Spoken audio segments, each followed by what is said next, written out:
Good afternoon, everyone, and welcome back to Oxygen for the Soul. This week's Parshat Beha'alotekha, begins with Hashem commanding Aharon to light the candles of the menorah. And Rashi points out that this Parsha is a continuation of last week, where last week we saw that the Nisim, the elders, the leaders of the community, all brought sacrifices before God. And Aaron felt somewhat dumbfounded, like he was in a situation where he felt like he had nothing to give. He was somewhat jealous in a positive way, positive jealousy. And God says, don't worry about it. I'm going to give you the special opportunity of lighting the candles. If I can have, and if I have time at the end, I'll share why that's meaningful. One was public and one was private. But we're going to come back to that. There's a lot that actually is going on this week's Parsha. This week's Parsha is not one that you could just fly through and read. There's so much depth, so much nuance. But the juicy stuff in this week's Parsha actually happens at the end of the Parsha. And it's something that most people often miss. So the Parsha continues and tells us about the consecration of the Levi'im. It tells us a little bit about Pesach Sheni, which is, I think, not an accident, that Pesach Sheni is all about second chances. There were people that were unable to participate in the Passover offering because they were ritually impure. So they wanted a second chance. That was the 14th of Iyar, and they get second chances. And they are actually able to bring the Pesach later. There is the cloud of fire. Those of you that may, if you're in the eastern part of the world, of America actually, and watching this, then you know the last few days we were surrounded by plumes of smoke. On the fourth day, which is yesterday, the Torah reading said very clearly that the gods, after the smoke of the tabernacle came up, the fire by night, the cloud by day, the smoke completely covered the whole entire camp. Certainly, this was our reality the last couple of days. It was even so much smoke that it was able to blot out the sun. These are, episodes that are happening in our history on biblical levels. The Parsha continues and tells us about the silver trumpets that Moshe makes, and tells us about that the Jewish people are finally ready to leave Har Sinai. We hear about the complaint of the fire, that the Jewish people begin to complain about their hardships. God becomes really angry at them and sends a fire that consumes the edge of the camp. The people cry to Moses. Moses prays to God, you know the story, and then the fire dies down. But there's this one story at the end of the Parsha that I want to get to first, where the Jewish people are complaining, right? We like to complain for all things, and this particular complaint is personal because it's a complaint about food. And as Jews, we know that food is always something of super importance. So when Jews are complaining about food, you want to understand what the complaint's about. Certainly, my mother takes these complaints very seriously, and if she does, then so should all of us. We should all take those complaints very seriously. So let's try to double down, dig deeper a little bit into what is going on over here. Let's read it together, and I'm confident we'll walk away hopefully with a deeper, more meaningful appreciation, understanding of what the Jewish people were actually complaining about. And maybe we could walk away with some deeper insight into how we could take their lessons and apply to our lives today. So I'm in Behalotecha, Perek Yud Aleph, chapter 11. This is in the book of Bamidbar, the book of Numbers, in chapter 11. It says, "Vehi ha'am kimit onanim," and it says, and the people were like complainers. Ra'a ba'oznei Hashem, and it was evil in the ears of God. V'yishma Hashem, and God hears this complaints. V'char apo, and his anger flared up. V'titba'er ba'am, and he burnt them. Esh, a fire comes out. B'tocha b'ksei hamayim. This is what we were talking about the fire earlier. V'yitzak Hashem ala'am, and God and the people cried out, and God praised to Moshe. V'tishaka ha'esh, and the fire subsides. Okay. They call this place Tiva'era. They call this called Tiva'era, come from the word Tiva'er, from Be'ara, fire, and so on and so forth. Okay. And then it continues, and it says that V'asuf asher b'kirbo ha'avu ta'ava. And then at this place called, Asuf, there was among the people, hitavu ta'ava, they drove themselves to a craving. V'yoshvu v'yivku, and they sat and they cried. Gam b'nei Israel, all the Jewish people, they cried. V'yomru, and they said, Mi yochalnu basar, who will feed us meat? Where's the meat? Zacharnu et ha'adaga asher nochal b'Mitzrayim chinam. We remember the free fish we got in Egypt. Who doesn't like free fish? Right, this is the Nile River. The Nile River was filled with all kinds of teeming life, and the Jews had access to it. Hikishuim, vet ha'avatechim, the cucumbers and the melons. Who doesn't like a nice avatiach? Vet ha'chatzir and the leads, vet ha'betzalim and the onions, vet ha'shumim and the garlic. We had access to all these kinds of foods.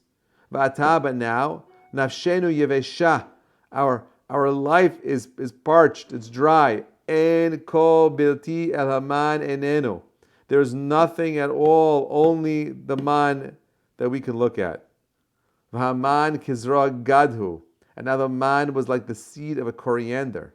Ve'eno ke'en habdolach. And its appearance was like something called a bedolach. Okay, I'm not sure what that is. Okay, so here you have the Jewish people. They heard God speak at Mount Sinai. They are witnessing the greatest miracles that have ever happened in humanity. They've risen to these high spiritual planes, and now they're complaining that I really want a burger. Where's my steak? How do we understand this? Clearly, there's something much deeper happening over here. So let's try to see what Rashi, our best friend, tells us. Number one, we know that the people had food. It was Mann every single day for 40 years in the desert. The Jewish people woke up, they walked out their doors, and they found this Mann-like substance. And the Mann was this miraculous food. It was soul food, and its special power was that no matter whatever you wanted it to taste like, it would taste like that. You wanted a steak, you wanted an ice cream, you wanted a bagel, lox, and cream cheese, whatever you wanted, a shawarma or falafel, fish and sticks, whatever it is, that's what it turned into. Okay, so imagine you have a superfood. And for some reason, these Jewish people, okay, they haven't had this Mann for so long. They're just moving around a little bit from Har Sinai, and now they're already complaining that, hey, we're talking about the first few months of their departure. Pesach Sheni just happened not too long ago, and they're complaining already that we don't like Mann. We don't like it. And my question is, who wouldn't want a food that would feed you spiritually, nourish you? There's no excrement, no waste. You never have to go to the bathroom. There's nothing that the body completely synthesized this food 100%, and it was superfood. Why would you want anything else? Think about how much time we waste because of our dietary needs. Here you have a little bit of Mann. You take a little bite of it, and boom, you're satiated, you're full, you have all the super nutrients, vitamins you possibly need for your body and your soul. You're good. And it tasted also good. God didn't have to make it taste like anything. There's a special power that it can taste whatever you want. Whatever food you wanted, that's what it tasted like. So my question is, what was wrong with it? Why were they complaining? What does the Pasuk tell us? The Pasuk tells us that v'hitavu ta'ava, right? That they drove themselves to a craving. Why? What was happening to the people? The Midrash tells us, something that you won't see in the Pesukim themselves, that, you know what? This was superfood. And this food was elevating them spiritually very, very fast. And they did not like it. They were worried they were losing their cravings, their mundane appetites for things. I see this often happen in people that are trying to grow spiritually. It's really hard to let go of those 2 or 3 things you need to do to become a bigger, greater spiritual person. But, I don't want to lose my identity to all of this. That's the most terrifying thing. But wait, Pesukim get better. Okay, so that's the backdrop a little bit. They're complaining. They want this Mann. Vayishma Moshe ta'am. Okay, and Moses hears about this. The bocheh the mishpachotav ish lepetach ohalo. The weeping, the crying of all the families by their entrance of their gates. Vayicharaf Hashem me'od b'nei Moshe Ra. Right, and the flare of the wrath of God was greatly in the eyes of Moshe. Right, and it was really bad. Yomer Moshe Hashem Lama horoot halavdecha v'lama lo matzati chen me'necha. Moses says, God, Hashem, why have you done this to me, to your servant? Why haven't you found favor in my eyes? L'sumet ma'aseh kol ha'am hazeh alai, to burden that you place this burden of the entire people on me. Ha'anochi hariti et kol ha'am hazeh. Did I conceive all these people? Im anochi yilati, did I give birth to them? Ki tomar alai su'u bechekech kasher yisa ha'omen et yonek the ma'aseh nishba lavotav. Right? Why did you? I didn't give birth to these people. You say to me that I should carry them in their bosom and nurse them as an infant on this land that you swore to the forefathers. Where am I going to get all this meat? I'm not a chef. I'm not going to do barbecues here. I'm not doing sheshlik all night. They're crying to me. Give me the meat and we'll eat. I can't do this. It's greater than me. Hargeni na harog, kill me now. Just take me out if you found favor in me in your eyes. Don't let me see the evil that befalls me. Just kill me right now. I can't do this. I can't handle their request for meat. And my question is, well, what's the big deal, Moshe? You made all these miracles. You did all these amazing things. Why can't you give these guys a little bit of steak? We complained before. We gave them all kinds of things. You heard their complaints. Why are you making an issue about this now? Vayomer Hashem el Moshe. So Hashem says, okay, no problem, Moshe. I got you here. Asaf li shivim ish miziknei Israel. Bring me 70 elders from the Jewish people. Asher yadati, know that you know. Ki hem ziknei ha'am.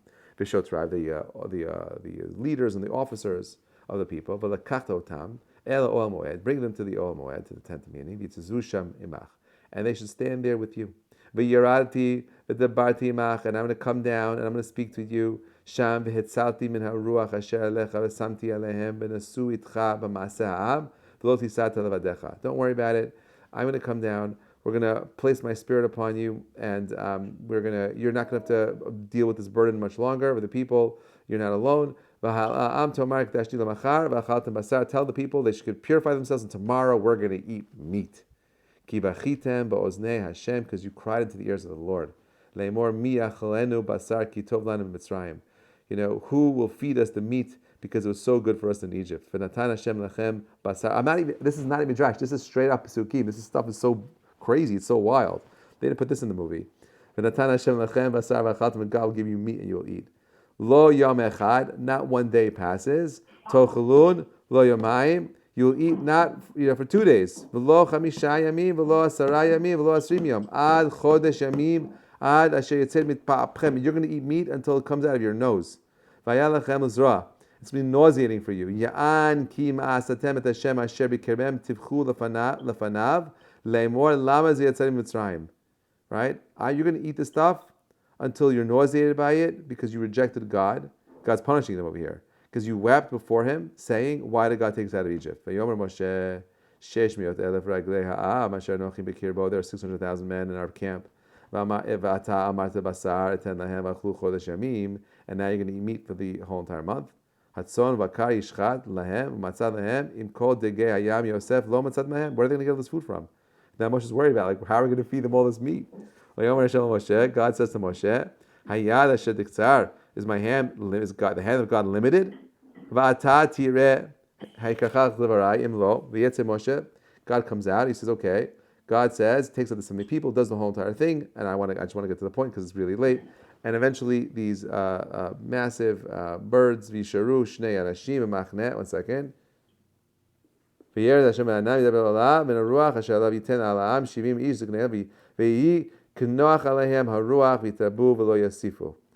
had this prophecy, and they come out. And there are 2 people that come out, Eldad and Medad, 2 Nevi'im, and they have a prophecy. Okay? Now their prophecy, Eldad and Medad, Yeshua hears about this, and he's very distressed, because he hears that they are saying that Moshe is going to die.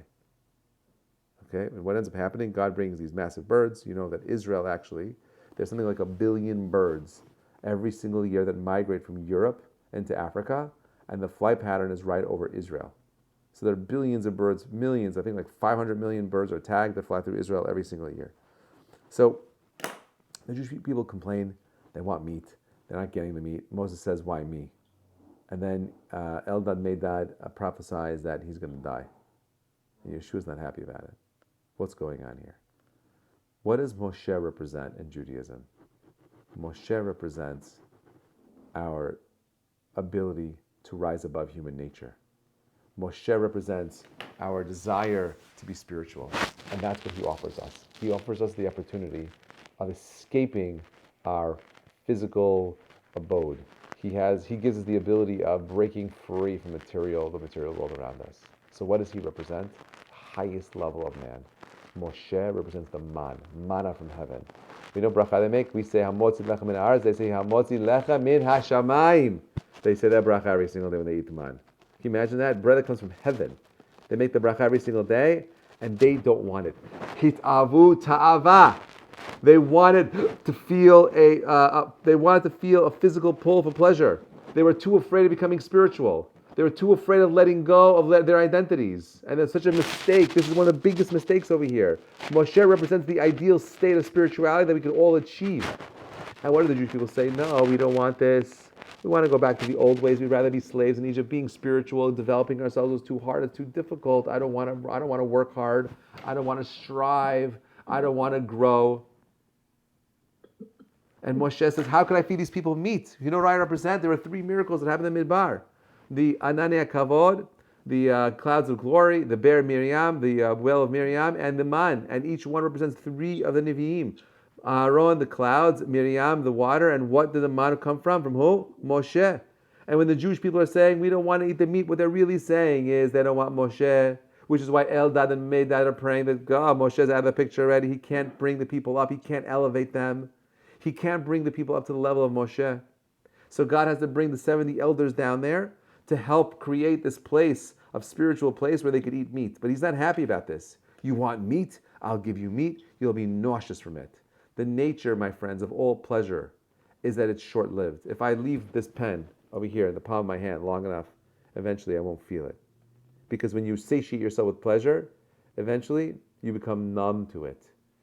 There's a refresh rate that has to happen. However, if I'm constantly stimulating myself, I'm constantly going back and forth, I'm involved in spirituality, not just material, I'm constantly, no matter what happens, I'll always feel this. Moshe represents the ability of breaking free from our lowest spiritual selves. We want to become something bigger, better, greater. The Jewish people say we're not ready for that. They get punished with the quail. They get punished with it. They want meat. You're going to have it so much of it, you won't even want to taste the meat anymore. That's their punishment. Eldad and Medad, unfortunately, they were able to carry this prophecy.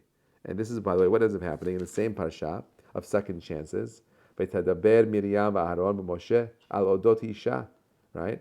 The Moshe ends up, Miriam and Aaron are speaking slander about Moshe. Al odot isha kushit. They are talking about his wife. Hashem punishes them. They're speaking lashon hara because Moshe separated himself from his wife. He reached a high level. He can't be intimate with her anymore. He needs to be in a constant state of purity. And he separates, and they're talking about him, slandering him. And over here it says, "Vayomer Hashem pitom el Moshe vayish Moshe anan meod mikol ha'adam asher pnei ha'adama." The greatest accolade ever given in the Torah is one right here, where God says that Moshe is the greatest prophet, more humble than any other man on the entire planet. Who writes this? Moshe. Because humility is knowing when to be big and when to be small. When to stand up and fight and when to be quiet and shah and go back. Moshe is the most humble man in the world. In a parsha where the Jewish people reject him. In a parsha where there's a prophecy that he's going to die. He's not going to make it into Eretz Israel. In a parsha where his own brother, flesh and blood sister slander him. The people ignore him. He doesn't waver, doesn't stop thinking about his responsibility as a leader. So, you know what I think this parsha is about? And we'll end with this idea. I think the Parshat Beha'alotcha is about kindling our souls. Beha'alotcha means to light up. How do you get lit? How do you get light? How do you light yourself up? You got to know where you're going in life. Moshe, as a leader, understood more than anyone else what his role was. And every day he woke up with the complete clarity that his mission was to bring these people into the land of Israel. In spite of the sin of the golden calf, in spite of their complaints, everything he asked for was just. Hearing his brother and sister speaking lashon hara, he prays for them to be healed because they were punished with sarat, with leprosy. Moshe represents our desire to grow in something more, and the fear of our growth is an expression of the Jewish people not wanting to ascend to something more. You and I are afraid of spending too much time with our religiosity because we're too afraid of becoming too religious. And I'm telling you, my friends, as long as you're following the Torah, don't worry about becoming too religious. Because being religious means being balanced. It means being healthy. And if you're not balanced, then you're not healthy, then you're not religious. Okay? The Torah wants us to grow into something bigger. Where does that growth happen? It happens within our hearts. Behalotecha. How are we lighting our candles? How are we growing? We're walking into the summer months. We're going to be challenged like no tomorrow. I'm asking each of you to find something you're doing to develop your spiritual sense. Don't allow the whole summer to be another summer of just materialism. Find a way to use the summer as a way of growing your identity, to recognize the spiritual heights that you have to accomplish. The place was called Kivru Ta'avot, the place where they bury their Ta'avot. It's our earthly desires that hold us back from achieving our spiritual heights. I'm wishing you all a Shabbat of greatness, a Shabbat of clarity, a Shabbat where you're able to light the candle that is waiting to be lit inside of each of you. The way you get there, 3 steps. Ready? Number 1, the real. Number 2, the ideal. Number 3, the process. Who's the real you? What are your strengths? What are your weaknesses? What are you trying to accomplish? Number 2. The real you is who are you? Strengths and weaknesses. Number 2 is what does the ideal you look like? Okay, who do you want to be? Who can you be? And number 3 is the process. What are the steps you need to take to make the ideal your reality? May Hashem bless you with the most creative ideal and the ability of actualizing your process. Wishing you all a Shabbat Shalom. Thank you so much for listening. Bezrat Hashem, we'll continue the conversation next week.